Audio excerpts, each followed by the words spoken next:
عمران خان کے دور میں اور بعد میں شہباز شریف صاحب کے دور میں اس چیز کو 8,000 ارب تک آتے ہوئے دیکھا.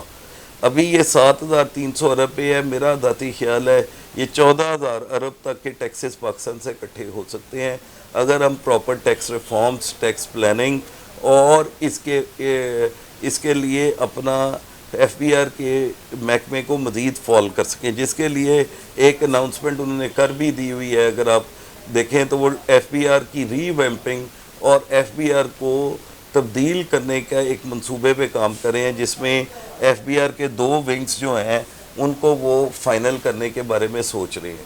تو بیسیکلی میرے نزدیک ٹیکس ریفارمز بہت ضروری ہیں. Building confidence of the tax payer on tax collector بہت ضروری ہے. ٹیکس بیس کو انکریز کرنا بہت ضروری ہے, اور ان ڈاکومنٹڈ اکانومی کو ڈاکومنٹڈ دھارے میں لانا بہت ضروری ہے. ان چیزوں پہ حکومت کو نہ صرف کام کرنا چاہیے, پلاننگ کرنی چاہیے, بلکہ ریسورسز کو اس کے اوپر لگانا بھی چاہیے. اس کے علاوہ ہمیں یہ چاہیے کہ ہم اپنے ایکسپورٹ اورینٹڈ اداروں کو بہترین فیسلٹیز دیں, ان کو ہم سبسڈیز دیں بجلی میں, ان کو ہم سبسڈیز دیں بینک چارجز پہ, انٹرسٹ پہ. فوری طور پہ ایکسپورٹ ریلیٹڈ اداروں کو انٹرسٹ ریٹ جو ہے وہ واپس 4-5% پہ آنا چاہیے. قائبور کو کم کرنا ہماری ایک اولین ضرورت ہے. اگر ہم قائبور کو کم نہیں کرتے تو پھر بزنسز فلرش نہیں کر سکتے. تو قائبور میں ریڈکشن کرنا اور انٹرسٹ ریٹ کو ان پیرٹی لانا تاکہ level playing business field Pakistani business means کو بھی مل سکے, یہ بہت امپورٹنٹ ہے. اگر ہم اس میں کامیاب ہو جاتے ہیں تو پھر 2024 آنورڈ میرے خیال میں پاکستان میں بہت ترقی ہو سکتی ہے. بہت شکریہ فیصل اقبال خواجہ صاحب, آپ نے ہمیں ٹائم دیا. ناظرین, اگلے پروگرام تک کے لیے افضل ایوبی کو اجازت دیجیے. اللہ حافظ. پاکستان زندہ باد. دیکھیے پروگرام ٹیکس اور عوام افضل ایوبی کے ساتھ.